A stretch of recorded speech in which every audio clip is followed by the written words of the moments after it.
What is up, Dynasty Leaguers? Welcome into another DLF YouTube video. In today's video, we're going to be running through a 4-round Superflex rookie mock draft using an awesome new mock draft tool. This was developed by a good friend, Andy Estridge, who actually developed mock draft tools for Scott Fishbowl last year, and now has done it again for Dynasty startup drafts and rookie drafts as well too. So you can find this by going to thefootballworkshop.com, going to the mock draft app, and start drafting, playing around with it, doing what you do best and doing what you love. So today we're going to be running through a 4-round rookie mock draft, Superflex rookie mock draft, out of the 5 spot, which is just what my random number generator came up with from 1 through 12 was the 5 spot. So we're just going to get right into it. Out of the 105, first 2 picks, pretty typical: Trevor Lawrence, Justin Fields, Zach Wilson at the 1.03, and then Jamar Chase at the 1.04. So that actually makes my pick super easy right now for the 103. I'm going to go with Najee Harris. I'm actually surprised that he wasn't taken in the first 4 picks. And I'm taking him ahead of Trey Lance as well too. Quarterback, this is Superflex. And Trey Lance is projected to get potentially top 10 overall draft capital. If not, maybe top 5. I've seen him going to the Atlanta Falcons potentially as a starter and heir to Matt Ryan. So Trey Lance could definitely be a top 5 Superflex pick. For me, though, this is Najee Harris. He is far and away my 1.01 in one quarterback leagues. I would take him ahead of Jamar Chase. I'd take him ahead of Zach Wilson. Venture that some people out there might take him ahead of Justin Fields. I wouldn't go that far. This is a Superflex league. But Najee Harris is pretty firmly my 1.03 in Superflex. And to get him at 1.05 is amazing value in my opinion, and I don't really think we need to talk all too much more about that one. So the rest of the first round went Travis Etienne, Rashad Bateman, Trey Lance fell to the 8, Javonte Williams, Devonta Smith, Jalen Waddle, and then Kyle Pitts to round out the first round. Rondale Moore found his way to the second round, which I really like. Amon-Ra St. Brown 202, Kenneth Gainwell, and then Elijah Moore at the 2.04. which is going to be fantastic value, I think. I think that's a little high for where he could be going right now, but I really like Elijah Moore a lot. So here at the 2.05, I have a couple options. One, I could go with my quarterback. I could go Mac Jones. I really like what I saw out of Mac Jones at Alabama this past year with Devonta Smith. Actually, just recently, Devonta Smith was asked whether he would take Mac Jones or Tua as his quarterback, and he firmly said Mac Jones. I don't know if that's a slight against Tua, if that's praise on Mac Jones, if that's just him trying to bump up his teammate who's also in the draft process as well. Tua's got his. He's fine. He's good. Don't need to worry about him. At the next level, Mac Jones is the one who needs drafted this year. That could be the way it goes. But I really like Mac Jones. He's pretty polarizing. A lot of people don't really see a first-round player in him.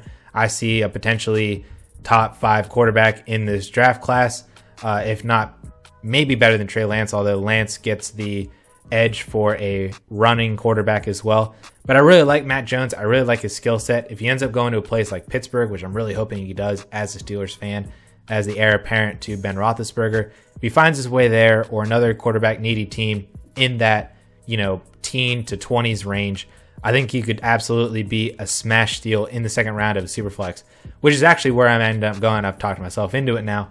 I'm going to go with Mac Jones. The other pick that I was debating was actually Tylan Wallace, who is a my guy rookie for me in this pre-draft process. Him and Javonte Williams are 2 guys that I've really stamped my seal of approval on, and I really like both guys in both of their respective positions. I really like Tylan Wallace a lot. I like him at the 2.07. I like him all the way up as the early second as well too. I'd take him ahead of St. Brown. I'd take him ahead of Elijah Moore. I'd even take him ahead of Jalen Waddle. That's just where I'm at right now. So to get him at 2.07, whoever that CPU auto pick was a fantastic pick by that computer.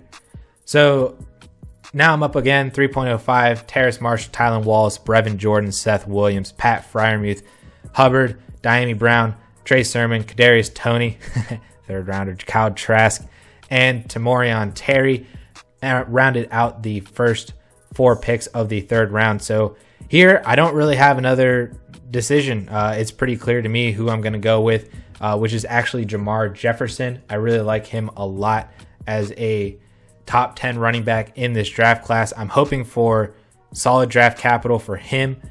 He's 21 years old, which I really like. He's pretty big, 70 inches, 5'10", 214 pounds. solid BMI, showcase some receiving ability, her early production. I'm really just looking for that draft capital now and at least some athleticism out of him in that 40-yard dash. So that's really what I'm looking for. But in that third round, Jamar Jefferson could absolutely be a steal. And Michael Carter would have also been a solid pick as well too. Honestly, it would probably be 50-50 for me in terms of going between those two. Like if I had like 4 drafts and I'm at the same pick and I have Jamar Jefferson and Michael Carter, I take Jefferson in 2 of them. I take Carter in 2 of them, just a hedge, and just really kind of go down from there. But I really like Jamar Jefferson. I like him as a dart throw in the 3rd round. Michael Carter is the same way. And that's just kind of where we're at. So the rest of the 3rd round, Michael Carter, Sage Surratt, Amari Rodgers, Ramondre Stevenson, Kylan Hill, Dwayne Eskridge, and Tutu Atwell. And then Elijah Mitchell, Raheem Boyd, Nico Collins, and Kellen Mond were the first 4 picks in the 4th round. I would have auto-drafted Elijah Mitchell here in the 4th. He's just like an auto 4th round pick for me, wherever he is. And now I have to pick a different player. So the different player that I'm actually going to pick here is going to be another running back. I like taking these running back dart throws in the 3rd, 4th rounds. If there's not, a better option that all of a sudden just kind of fell down to those rounds. I like going with these running backs who have some sort of a draft capital and are playing as a primary backup potential. So that guy for me in this pick right here is actually Jarrett Patterson. Patterson, I think, is also a really interesting guy as well too. He's got that early production. He's really small, so take that for what it's worth. But he is 21 years old.